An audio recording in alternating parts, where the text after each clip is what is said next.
11. I think I clocked out at 11:40.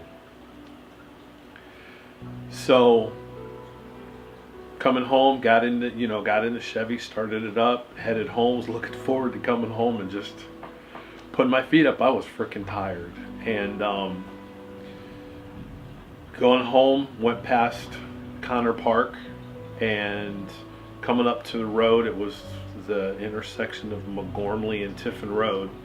And I watched this car come up from the right hand side, and I saw him coming up at a pretty good clip. He was like about three telephone poles away, and he was moving pretty quick.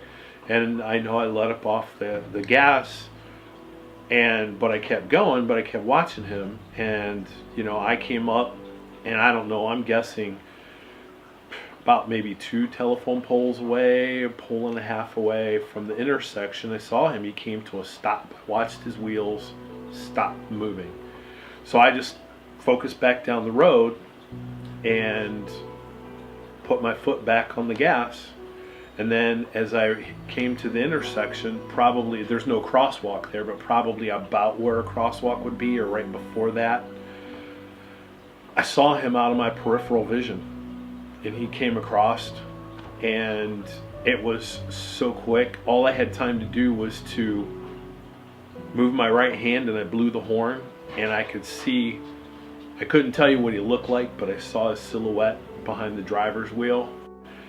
And when the horn blew, because I heard the horn blow, he literally turned and looked. And the last thing that I can remember really was I saw it. Bam, I saw the impact. I mean, I saw that side of the car right into the front of the truck. What I remember was kind of like being up in the air, and I was kind of looking down, like I was thrown up like that, and I remember seeing the floor of the passenger side of the truck, and then coming back down, and then by that time the airbag went away and I could see out the windshield, and I was heading straight for a house.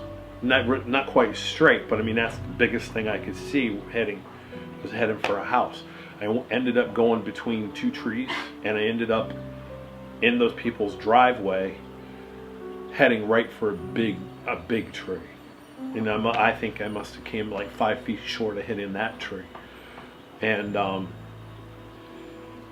I don't remember really what I first was thinking. I was just kind of, oh my God. And I couldn't believe he pulled out in front of me. Couldn't believe it. I was coming. It was open. There was nothing there. I couldn't believe that he just, right there.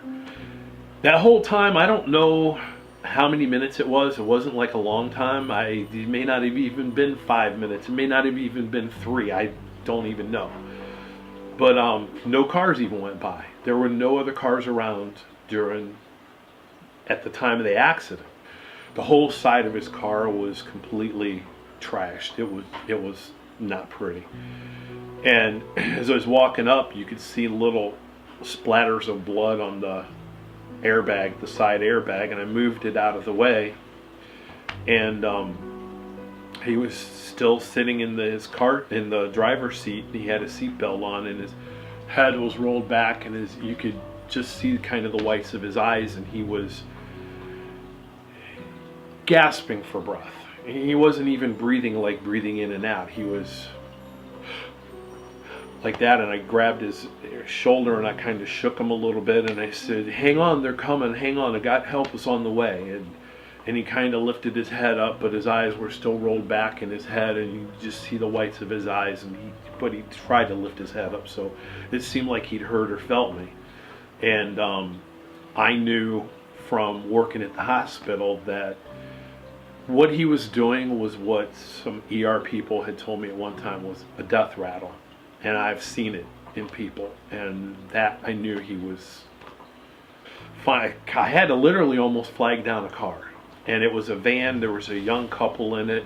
Then finally, the highway patrolman came up, and he was kind of walking slow around the car. And I go, "Come on, you got to hurry up." I said, "It's really bad. It's bad." He's still in the car, And at that moment, the highway patrol, he kicked it up. He ran to the car and he did the same thing and went around to the passenger side. And right after that, that's when the squad started pulling up and everything. I filled out the report and gave it back to the highway patrolman. He said he might be coming over that Saturday to finish it up. So they called Saturday morning, and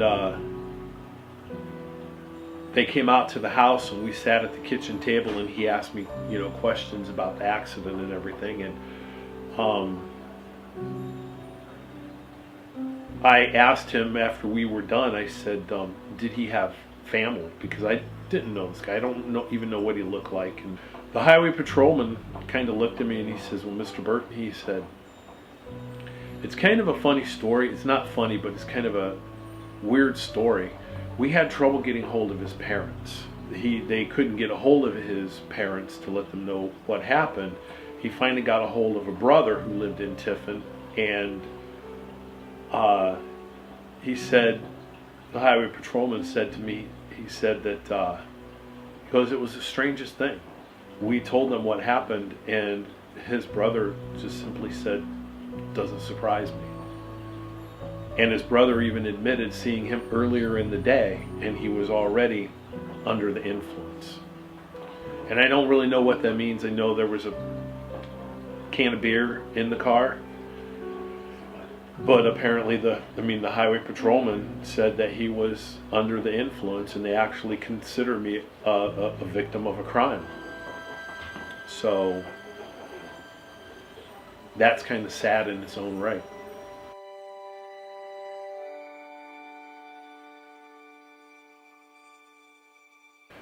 And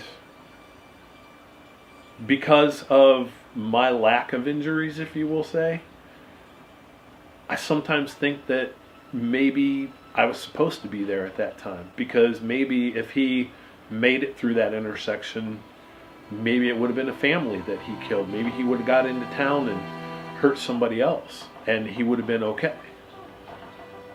Don't know. We'll never know anything like that, exactly what he was thinking or why. He paid the ultimate price.